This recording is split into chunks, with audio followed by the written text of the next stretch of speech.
Buenas tardes, almirante. Buenas tardes. ¿Por qué hace falta una cultura de defensa?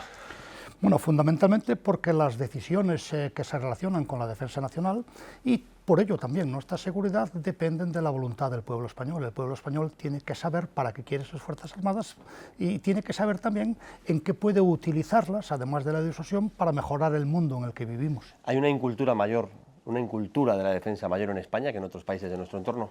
Por razones históricas, sí, porque España se aisló del mundo a partir fundamentalmente del desastre del 98 y a partir de ahí quisimos vivir aislados bajo la ficción de que si nosotros no molestábamos a nadie, nadie nos iba a molestar a nosotros. Todos los problemas que tuvimos fueron internos, divisivos para España, con una visión del ejército que no es la de un ejército moderno y eso causa que los españoles en general tengan una visión muy propia del pasado. ¿Esto es más grave en las nuevas generaciones o en los mayores?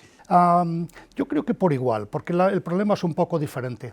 En los mayores prevalece quizá la división y en las generaciones más jóvenes prevalece la ingenuidad, el pensar que no tenemos enemigos. ¿En España debería profundizarse en las escuelas o en la sociedad en la enseñanza de lo que es el mundo militar, en el acercamiento del ejército a la sociedad? Yo personalmente creo que en las escuelas, a los niños, a los adolescentes españoles hay que enseñarles más que nada lo que es España, la conciencia de defensa.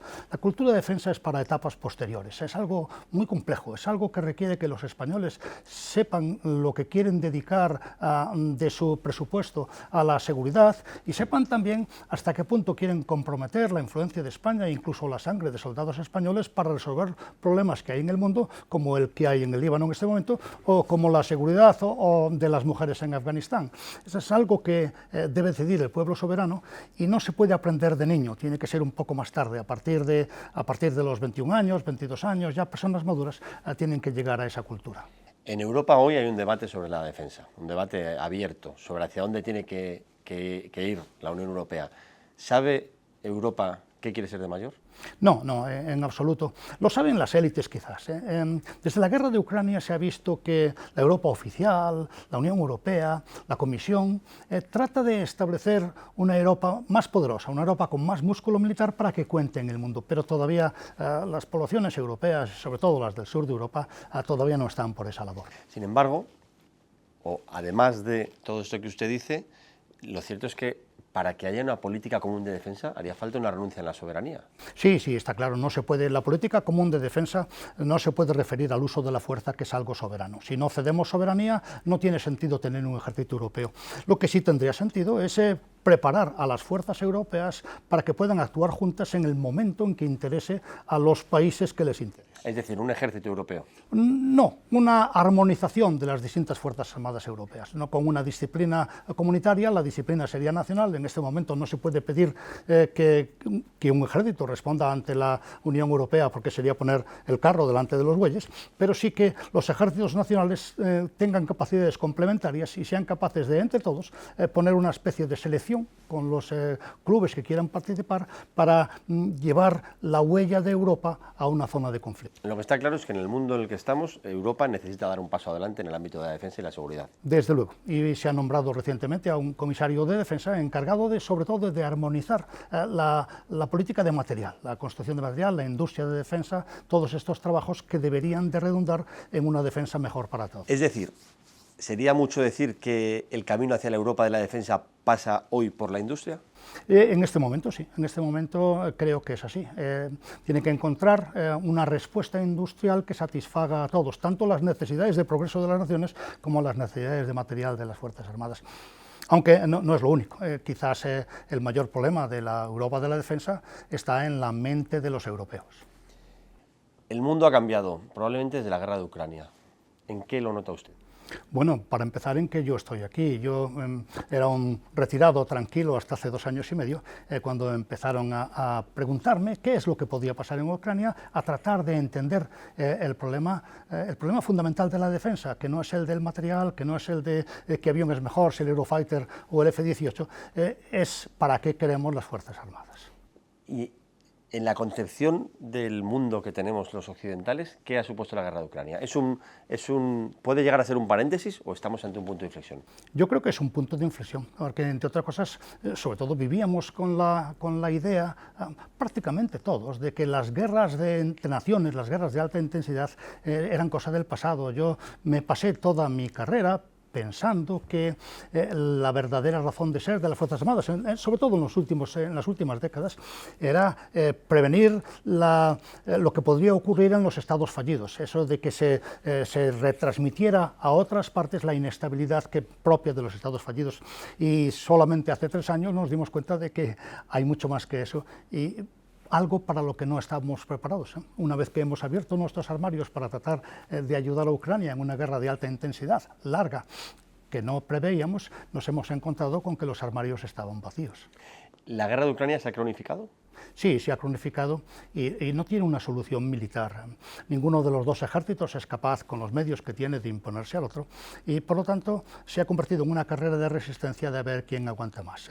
Si apoyamos a Ucrania lo suficiente, esa guerra no terminará hasta que caiga el régimen de Putin y un sucesor de Putin pueda actuar como hizo Gorbachev, para tratar de salvar a la Federación Rusa, retirarse de Ucrania y dedicarse un poco a la economía y dejar los enormes gastos en defensa que está haciendo Rusia. Sin embargo, todos en Occidente, mayoritariamente, hay unas posiciones contrarias a Putin. Pero claro, una caída dramática de Putin podría arrastrar a la Federación Rusa y generar un problema aún mayor. Ese es el gran problema.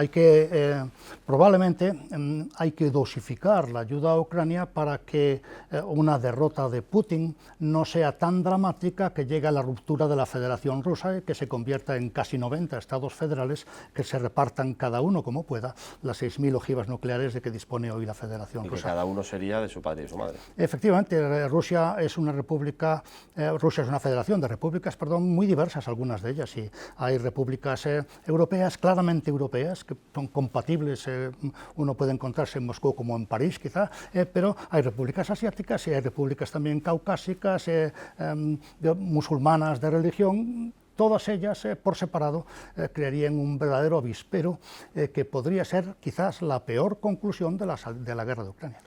La otra guerra que tenemos en el panorama es la de Gaza, que ya no es solo la de Gaza. De repente nos hemos encontrado con que Israel tiene 2 frentes abiertos. Esto es una excepción. Bueno, pero no es una excepción realmente, porque ha sincronizado las cosas lo suficientemente bien para no atacar el Líbano, no enfrentar al problema del Líbano hasta que terminó de resolver el problema militar de Gaza. El problema militar de Gaza está prácticamente resuelto. Las fuerzas israelíes operan con relativa libertad en cualquiera de las zonas de la franja. Tienen además 2 corredores muy importantes para ellos, uno en la frontera con Egipto, el otro en la mitad justo de la franja, y se han permitido el lujo, ya pueden permitirse el lujo de mover todas esas fuerzas que tenían en Gaza, casi todas esas, de esas fuerzas sacar 4 divisiones para las operaciones actualmente en el Líbano. Sin embargo, yo tengo la impresión de que se ha cronificado también la situación en Gaza. En Gaza yo creo que Israel ya ha conseguido por la fuerza todo lo que podía conseguir. Gaza tiene el problema de que Hamás tiene una triple naturaleza: la naturaleza política, evidentemente el gobierno de Gaza ya no funciona; la naturaleza militar, las fuerzas de Hamás ya no se pueden enfrentar al ejército israelí, pero le queda la Hamás terrorista y le queda la ideología, y eso no se puede solucionar con la fuerza. La solución a la guerra de Gaza no es la militar, porque si no, dentro de 10, 15 años tendremos la 4ª guerra de Gaza, porque hay que recordar que esta es la 3ª. Por lo tanto, ya ha conseguido allí Netanyahu, Israel, ya ha conseguido allí todo lo que podía conseguir, sin haber alcanzado ninguno de los 2 objetivos de la guerra, que era el regreso de los rehenes a casa y la destrucción de Hamás. Por lo tanto, ha tenido que, incluso desde el punto de vista político, de la dinámica de política interior, ha tenido que volverse al Líbano, donde sin necesidad de una victoria militar sobre Hezbollah, que no se va a dar, sí que puede conseguir un tercer objetivo político, el primero que conseguiría en este año de guerra, que es la vuelta de los israelíes refugiados que vivían en la frontera norte de Israel y que han tenido que dejar sus casas por los ataques continuos de Hezbollah. Eso sí que es posible que lo consiga. Es decir, la 3ª guerra de Gaza puede ser la semilla de la 4ª guerra de Gaza. Sí, y la 3ª guerra del Líbano será seguramente también, si no cambian las cosas, la semilla de la 4ª guerra del Líbano. ¿Qué podemos esperar en el Líbano?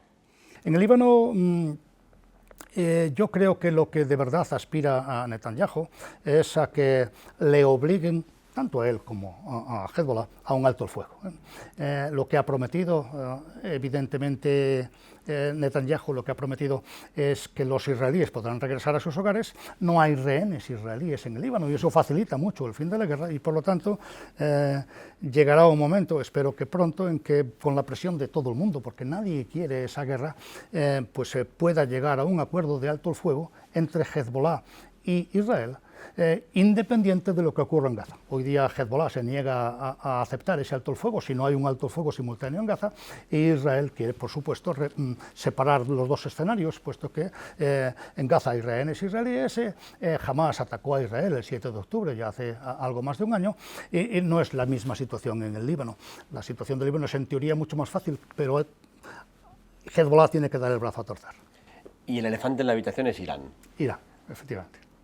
¿Hasta qué punto quiere Irán una guerra abierta con Israel? No la quiere en absoluto. Creo que tanto Israel como Irán no quieren enfrentarse en una guerra tan disimilar, que es un país con casi 100 millones de habitantes, pero con pobre en tecnología, sin más que enseñar que sus misiles balísticos, que tampoco son los mejores del mundo, contra otro país pequeño, tecnológico, pero que realmente no tiene soldados para hacer nada en Irán, y mucho menos con dos naciones interpuestas, Siria e Irak, ¿no? Por lo tanto, esa sería una guerra absurda, una guerra, si no fuera dramático, diría una guerra de gila. Hoy mando yo, mañana mis misiles, mañana tú mandas los tuyos a mi otro lado.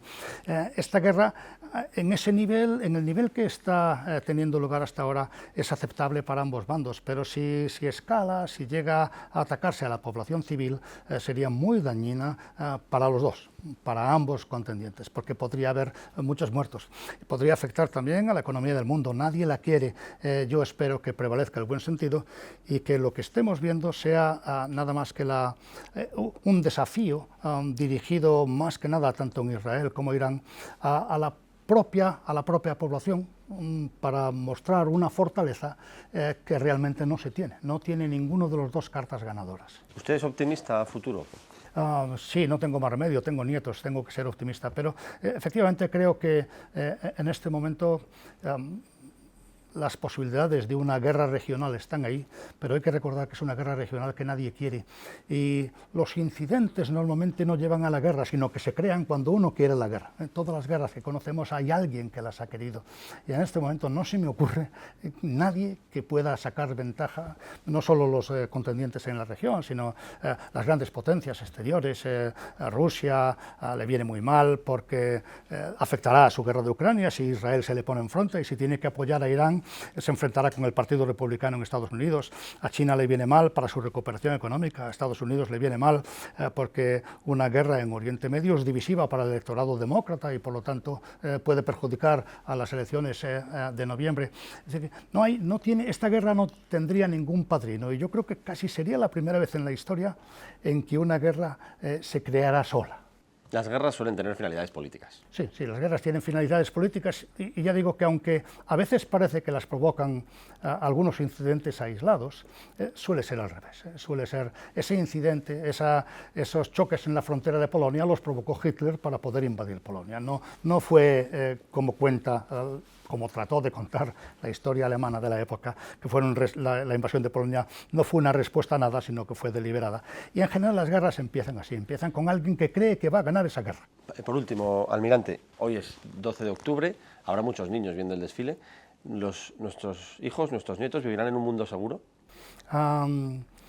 Yo hubiera estado más convencido de esa respuesta hace 3 años, porque quizás lo que los militares veíamos como la mejor herramienta para la seguridad era la fortaleza de las relaciones comerciales, como las que establecieron la señora Merkel con el propio Putin, vendiendo una tecnología y otra energía, y todos pensábamos que esas relaciones comerciales harían tan caro el precio de la guerra que prácticamente lo harían imposible. Y quizá nos olvidamos de que todavía, por desgracia, en la naturaleza humana está el conflicto. Y la dinámica que lleva a las sociedades a dotarse de líderes agresivos y a estos líderes agresivos de tratar de explotar un enemigo exterior para cuestionar su sociedad sigue ahí. Por lo tanto, espero que vivan un mundo más seguro, pero tendremos que vigilar para ello y lo que no podemos hacer es en una situación así de salvarnos.